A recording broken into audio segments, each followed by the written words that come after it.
So, I'm thinking about starting a series based on avoiding bad advice because part of recovering from narcissistic abuse is sort of taking or listening to advice from people, and there are just so many people out there who give bad advice.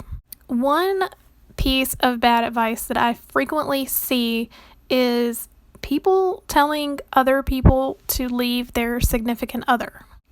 It's really difficult to figure out what is acceptable behavior from people and what people's motivations are when you're recovering from narcissistic abuse. It can be easy to assume everything someone does or says is to hurt you, especially if you've grown up with toxic family.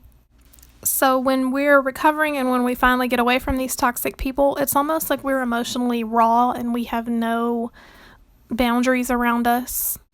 So I do feel like, and I have seen from my own personal experience, that people will give you bad advice out of their own amusement. Depending on their situation, if it's a relationship advice situation and you have a single friend, that person may have some resentment, whether they realize it or not, towards you if you're in a relationship, or vice versa. So you are the only person that really knows what's going on in your life, and you're the only person who can make a decision to stay or leave a relationship. And nearly everyone in the world has some level of trauma to deal with that may affect their relationship. No one's relationship is perfect. It is absolutely normal to have disagreements, arguments. It's absolutely normal to be upset from time to time in a relationship. It's normal to take things the wrong way that someone may say in a relationship.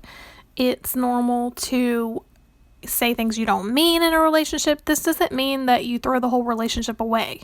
In my opinion, as long as you're able to come to a point where you can talk about the problem, and as long as you feel better about it afterwards, and as long as the other person understands what upset you and tries to avoid that in the future, that is a perfectly healthy relationship.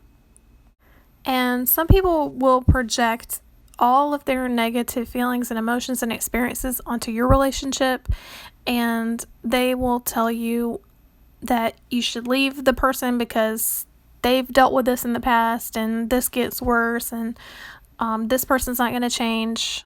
And if you are in recovery from narcissistic abuse, you may be more susceptible to bad advice than the normal person because you are assuming that if someone is giving you advice, then they have your best interest at heart, and that is not always the case. You have to protect your own happiness, and you have to sort of develop this boundary or shield against what other people think. And it's okay for other people to say what they think you should do, but you don't always have to listen to what other people tell you to do. You can make your own decisions. You can take extra time to think about things. So I hope this video reached at least one person because this is something that I've dealt with, and once I started seeing a pattern of bad advice, it sort of woke me up to this weird sort of bad advice culture that we have now. And let me know if there's anything that you would like to see me make a video about. And I hope everyone has a great day. I'll see you in the next one.